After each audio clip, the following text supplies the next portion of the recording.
everyone, I hope you're doing really well. My name's Evelyn from An Empire's Guide Book Reviews and Writer's Corner, and I'm here today to do my second author work in progress tag. I was tagged by Chandra from Mysteries of Writing, so thank you so much for tagging me, Chandra. So first question, what is the working title?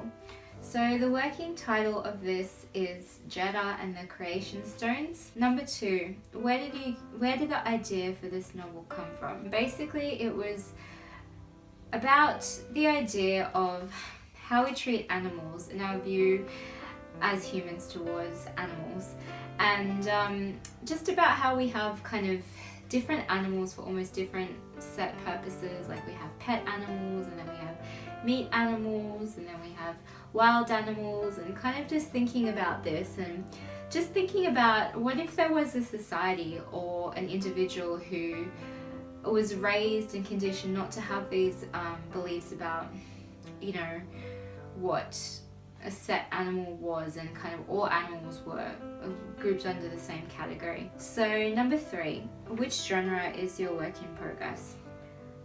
It's a fantasy, definitely, and at the moment I'm not really sure whether it's YA or whether it's a new adult, because it has more mature themes and it's a little bit more dark, but I think at the moment that it's probably sitting in YA. Yeah, a YA fantasy. Number 4, which actors would you choose to play in the movie edition of your book? With Chandra, it was really hard to find someone that looked like her, because in my mind she almost looks Middle Eastern, like she's very ethnically ambiguous or ethnically diverse at the very least.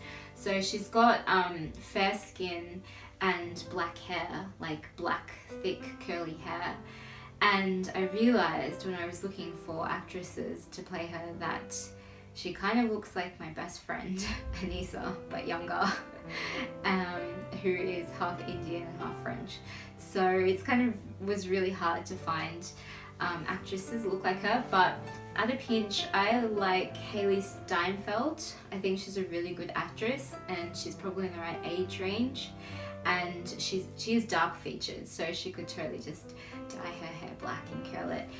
And for Jetta's little sister Erin, I just really wasn't sure, because she's only 7 and she's young, she's got blonde hair, and she's very pale, so I really couldn't find anyone. And by the time, if this book ever becomes a movie, maybe that actress hasn't even been born yet, so who knows. So number 5, write a 1-sentence synopsis. Okay, here it is. Jetta's little sister Erin is a wrist-marked, fated to be snatched by mysterious kidnappers. But when it turns out that these are more than mere human kidnappers, Chandra must put aside her jealousy of her sister and desire to live a normal family life in order to save the dying light left in her village, the world, and most importantly herself. Or else the mind, body, and spirit of all humanity and reborn souls will be corrupted.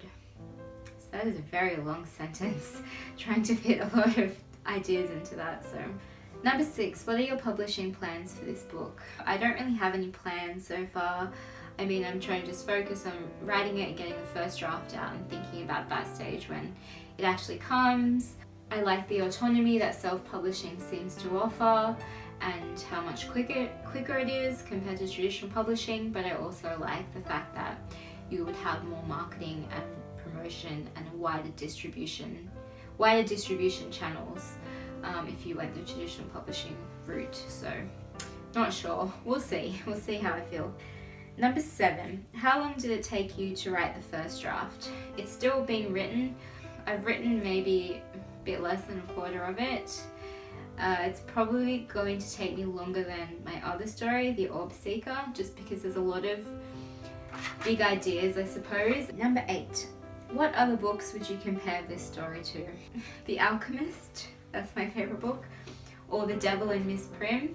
They're both by Paulo Coelho, and maybe a little bit of the TV shows Avatar: The Last Airbender, and also Stranger Things, which I haven't really watched much of, but there were a few parallels there. The thing about this book is that I'm trying to create something that I would like to read that kind of combines all of my beliefs and passions, and to be honest, I haven't really come across something that does that yet, so I'm kind of just writing the kind of book that I would love to read that I don't think exists. And in doing that, it would be really nice to have other people yeah, kind of read the things that you love and you're passionate about in a kind of story world, and I would be privileged to be able to do that. 9. Who or what inspired you to write this book? It was kind of a collaboration thing, and it sort of came from the idea of just what would it be like? What would life be like if you didn't have labels for people and for animals and for everything? You know, what would life be like if everything was just about compassion and equality, not judging someone for what they can give you, but for their inherent purpose as a living being, a living sentient being. And that in itself, the fact that they are made of creation, is enough to determine their worth and to determine that they have rights that are inalienable. It's kind of sort of digging at this idea of what do we need for creation to be thriving again and to be nourished in their soul purposes and their journey here on earth, rather than just about surviving, which I think is the kind of theme of a lot of fantasy novels, which I love fantasy, but it's always about surviving and like stopping the destruction of the world. But what about not just surviving, but thriving and recognizing the inherent worth in all beings? And I thought that was really interesting. So yeah, that was the kind of premise that inspired me to start writing this book. Okay, so question 10.